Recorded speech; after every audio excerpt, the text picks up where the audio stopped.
Apa itu onikolisis? Itu hanya sebuah kondisi ketika kuku kamu terlepas dari dasar kuku. Keduanya tidak lagi menempel. Itu artinya kamu mengalami aniholisis. Tapi selanjutnya, kondisi ini terbagi menjadi beberapa penyebab yang berbeda. Jadi, misalnya kamu mengalami onikolisis yang disebabkan oleh psoriasis kuku. Karena pada psoriasis kuku bisa saja tidak ada aniholisis, bisa juga ada, tergantung pada misalnya di tahap mana kamu berada. Kamu bisa saja terbentur, dan kukumu juga bisa terlepas. Dan itu juga disebut onikolisis. Jadi, baik di satu kasus maupun kasus lain, itu tetap onikolisis. Bisa juga onikolisis hanya terjadi pada kuku tertentu saja, pada beberapa kuku. Yang itu juga akan memberitahu kita bahwa jika seseorang selalu mengalami onikolisis hanya di kuku-kuku tertentu misalnya, itu berarti kita perlu memeriksa kondisi jantungnya. Misalkan, dan seterusnya. Ya, tapi itu sudah bukan ranah medis, itu sepertinya bukan tanggung jawab kami, dan seterusnya. Tapi kami hanya bisa merespons hal itu, ya, sesuai tugas, seperti para podolog misalnya. Nah, jadi di sana mereka menyebutnya onikolisis, dan di sini juga onikolisis. Selain itu, onikolisis juga bisa terjadi. Misalnya, jika seseorang alergi terhadap lapisan gel, gel polish, atau apapun yang dikeringkan dengan lampu. Dan misalnya dia melapisi kukunya, lalu terjadi luka bakar dan kukunya terlepas. Itu juga disebut onikolisis. Kukunya benar-benar terangkat, dan ada keratosis juga. Itu juga aniholisis, tapi jenis yang berbeda. Ya, Jadi, kamu benar-benar mengalami onikolisis. Hanya saja dalam kasusmu kemungkinan besar disebabkan oleh psoriasis. Jadi, maksudnya, kami tidak bisa memberimu diagnosis, karena kami bukan dokter. Tapi, kami bisa memberikan dugaan. Dan berdasarkan itu, kamu harus pergi ke dokter kulit. Tapi di sini kita juga menghadapi masalah lain. Di mana kita bisa menemukan dokter kulit yang benar-benar bisa memberimu diagnosis lain. Bukan hanya bilang, silakan tes jamur, ini resepnya. Waktu itu kamu dikasih apa? Tablet ya? Iya, ya di sana memang ada tablet. Entah kenapa aku jadi kurang dengar. Di sana ada semacam ragi bir. kemungkinan besar itu ragi bir. Sayangnya, memang masalah seperti itu benar-benar nyata. Aku bisa sedikit merapikan sekarang, seperti di bagian-bagian sambungan ini. Tapi kita tidak bisa benar-benar membersihkannya sampai benar-benar bersih. Tahu kan? Seperti pembersihan total begitu. Jadi sekarang aku akan sedikit melewati bagian-bagian ini. Akan aku bersihkan dengan bor. Abrasifnya cukup keras. Aku akan membuatnya sedikit lebih besar, bagian tepinya lebih tipis, supaya kamu lebih mudah mengikirnya, atau menghilangkan sisa lapisannya. Itu saja. Aku tidak bisa melakukan apa-apa lagi dengan kuku ini. Karena kalau aku membersihkanmu sekarang, itu akan seperti membuatmu terluka. Maksudnya, kuku kamu bisa bereaksi lebih lanjut. Jadi, kita tidak perlu melakukan apa-apa lagi. Tugasmu adalah tenang dulu. Idealnya, kamu mencari dokter. Tapi aku tahu persis apa itu. Abrasif. Dan juga dalam kumpulan. Ya, sayangnya itu tidak akan terjadi dalam waktu dekat.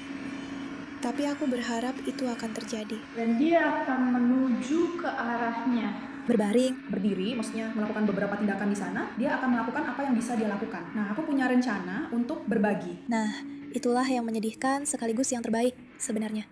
Yaitu, kamu pasti bisa membantu dirimu sendiri. Di kolom komentar aku ada yang bilang, kamu bukan dokter, baba. Aku jadi penasaran, sebenarnya di mana sih cari dokter-dokter itu?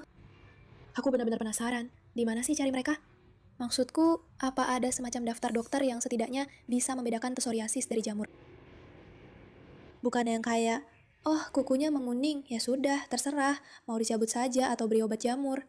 Dan sekalian saja tes jamur di sini, kan sudah terlanjur datang. Kenapa tidak sekalian tes saja? Apakah itu mungkin jamur? Bisa saja, secara objektif. Karena kita melakukan tes jamur ketika struktur dan warna lempeng kuku sudah berubah. Jadi, jika kuku tidak berwarna merah muda dengan lengkungan putih, ya dengan ujung bebas berwarna putih, maka semua yang lain sudah dianggap sebagai penyimpangan dari normal. Dan semua ini bersama-sama disebut onikodistrofi. Dan onikodistrofi itu adalah apa saja yang tidak normal pada kuku. Jadi, itu sendiri itu bukanlah diagnosis, itu hanya penyimpangan dari normal. Secara umum, itu disebut seperti itu. Bisa saja bentuknya apa saja. Dan dokter, ketika mereka melihat sesuatu yang warnanya berbeda, entah kenapa biasanya mereka bahkan tidak berpikir bahwa itu jamur. Saya bahkan pernah melihat ketika langsung diberikan diagnosis onikodistrofi. Keren, tapi jenis yang mana? Saya ingin bertanya saat itu juga. Ya, memang terlihat seperti itu. Ya, memang terlihat. Luar biasa. Tapi jenis yang mana? Terus, apa yang harus saya lakukan dengan ini? Jadi, kalau kamu sudah beberapa kali diobati jamur tapi tidak sembuh-sembuh, mungkin sebenarnya jamurnya tidak ada. Apalagi, hasil tes juga menunjukkan tidak ada jamur. Kamu diambil sampel tes apa saja, kamu langsung diperiksa atau harus menunggu, misalnya selama 28 hari. Saya datang dari Lviv, saya datang ke sini. Saat pemeriksaan, saya langsung sampelnya langsung diambil atau dikerok dari bawah begitu. Dari bawah kuku. Dari bawah tumit dan dari atas juga. Itu saja. Keesokan harinya mereka menelponku dan memberitahuku bahwa aku tidak bisa. Jadi, itu yang mereka lakukan padamu. Sekarang aku akan memberitahumu apa yang kamu lakukan. Mereka melakukan pemeriksaan mikroskopis padamu. Maksudnya, bahkan aku tahu bagaimana melihat ke dalam mikroskop dan melihat apakah ada sesuatu yang hidup di sana atau tidak. Jadi, itu hanya analisis sederhana. Jawabannya ya atau tidak. Tapi itu tidak buruk, itu bagus. Dengan cara ini, kita bisa menentukan apakah ada atau tidak. Dan jika memang ada, maka di situ kita harus membiarkannya. Cawan Petri, tahu kan? Seperti kaca kecil itu. Iya. Di situ ditaruh media nutrisi, lalu dimasukkan sisa-sisa milikmu yang dikerok dari area itu. Dan pada suhu tertentu di ruangan khusus, semuanya dibiarkan selama beberapa waktu. Di sana bisa tumbuh jamur-jamur yang sangat indah. Tentu saja, kalau kamu memang punya jamur. Jamur-jamur itu bisa berwarna kuning, oranye, hijau, abu-abu, ungu. Aku benar-benar melihatnya sendiri. Itu memang sangat indah. Benar-benar keren. Aku akan lihat. Mari kita lihat apakah ada ulasan dengan foto-foto tentang mikrobiologi ini. Ya, aku sudah mulai melihatnya. Aku pernah melihat bagaimana mereka dibudidayakan. Tapi aku paham, penontonnya sangat sedikit karena itu tidak benar. Ya, seperti itu juga. Sesuatu yang ilmiah ya, aku sangat mengerti. Tapi intinya, supaya kamu juga paham saja. Jadi, ketika jamurnya tumbuh, mereka bisa mengidentifikasinya. Maksudnya, mereka bisa dengan mudah menentukan itu jamur apa. Karena jamur juga terbagi menjadi berbagai jenis, kamu bisa bayangkan. Jadi, ada spora jamur ya. Mereka ada di lingkungan sekitar kita, di sekeliling kita. Bahkan saat ini juga. Dan di luar, di mana-mana. Di pegangan pintu, entahlah, di transportasi umum. Ada jenis jamur tertentu yang misalnya bisa hidup di, entahlah, nih hewan misalnya. Ada juga yang bisa tumbuh di pohon ya. Jadi sangat beragam. Dan bayangkan, tahukah kamu apa yang baru saja ditemukan para ilmuwan? Ternyata, pada manusia mulai ditemukan jenis jamur yang seharusnya tidak tumbuh di sana. Misalnya, mereka bisa tumbuh di pabrik, di pohon, atau di jamur lain. Dan ini sudah sangat berbahaya. Tidak menakutkan. Mereka sebenarnya sedang membunyikan alarm. Di sana ya, di mikrobiologi mereka punya urusan sendiri. Kita kan tentang itu, seperti di berita tidak pernah ditampilkan. Mengerti, karena kita memang tidak tahu apa-apa tentang itu. Nah, itu juga aku pelajari di Institut Mikrobiologi. Sangat menarik bisa berbincang dengan para profesor. Maksudnya, bayangkan saja, jamur-jamur sekarang sedang melakukan hal seperti itu. Mereka bermutasi. Bayang? Artinya, mereka berubah dan beradaptasi. Dan tahu kenapa? Karena seseorang sepertimu pergi ke dokter kulit. Ke seseorang seperti dia, ya, yang mitos itu. Dia bilang, oh jamur, ini untukmu. Atau Mycoderil, Zadiril, dan segala macam deri lainnya.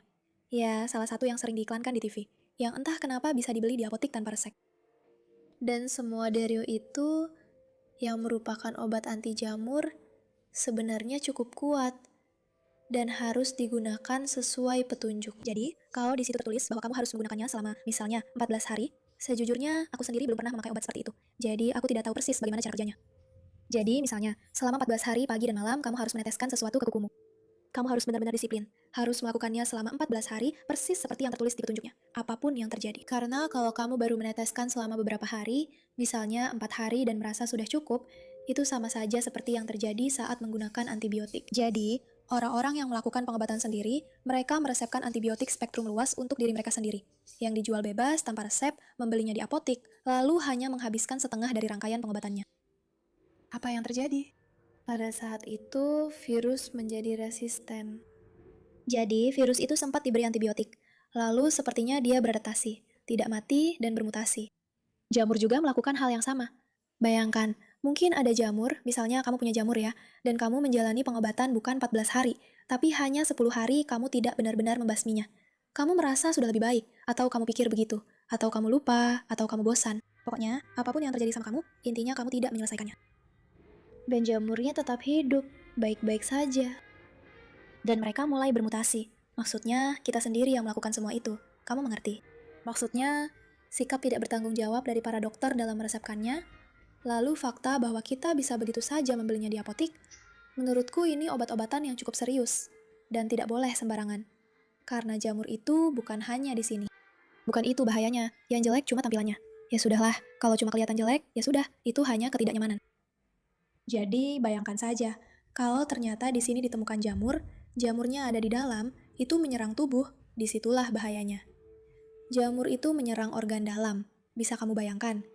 Begitulah ceritanya yang menyedihkan. Begitulah kita hidup, kamu mengerti? Jadi, di mana ya pun kita bisa menemukan dokter seperti itu. Jadi, misalnya, kamu diambil sampel jamur, ya, dikerok dari dalam, dikerok dari permukaan.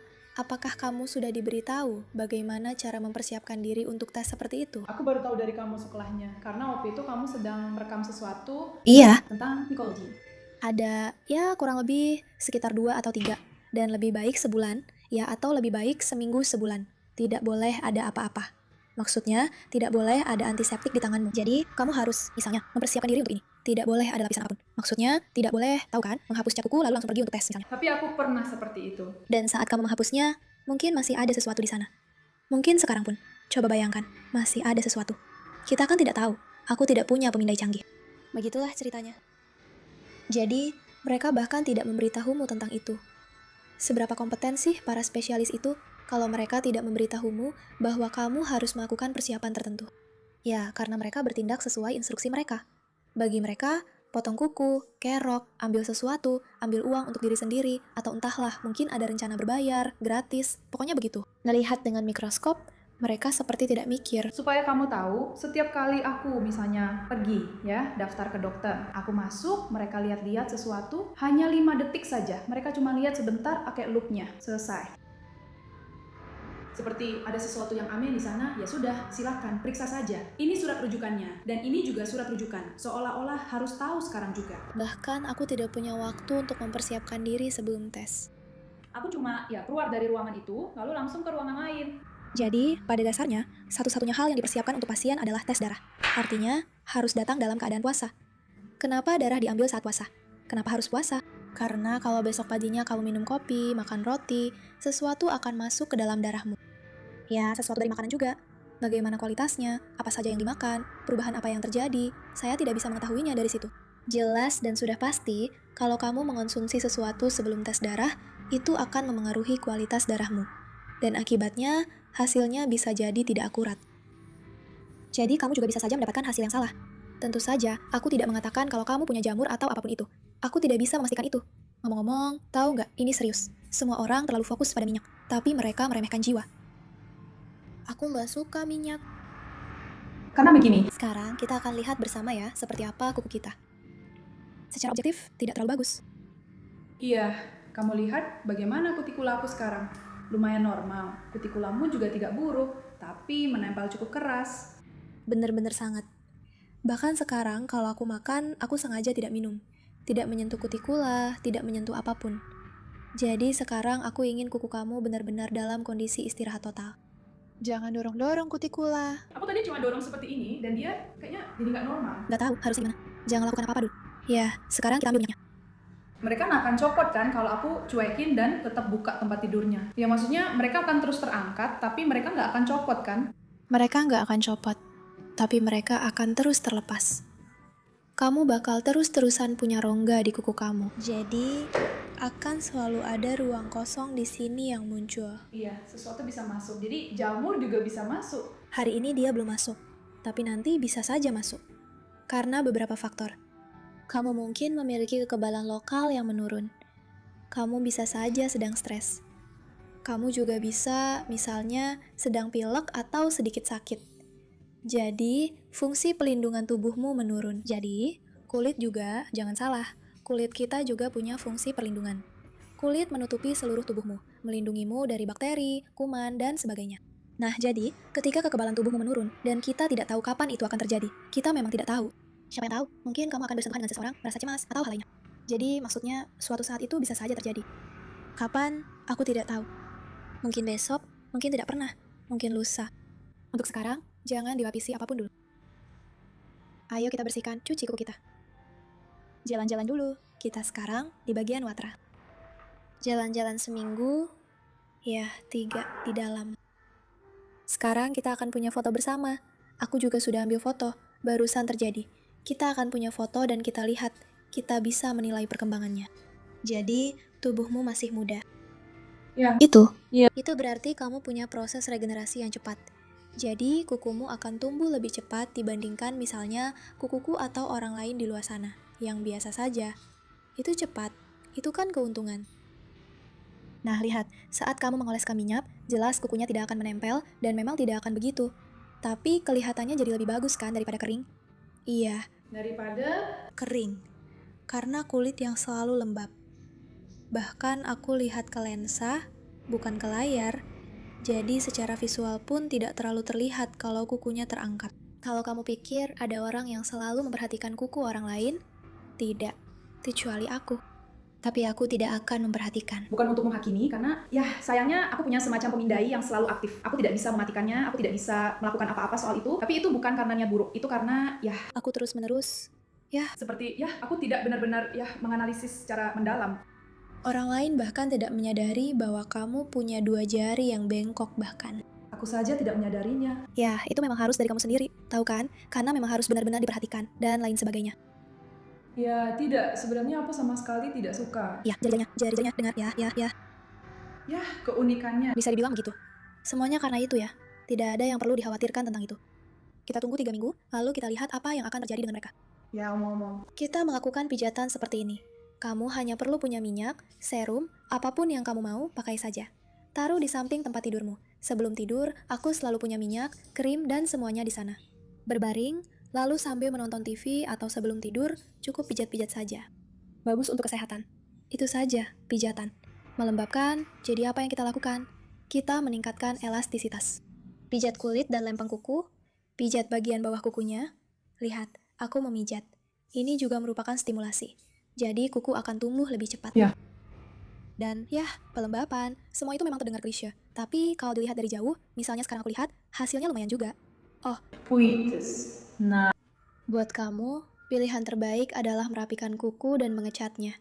Siapa yang melarangmu memakai cat kuku? Itu tidak masalah. Sekarang cat kuku sudah bagus-bagus kok.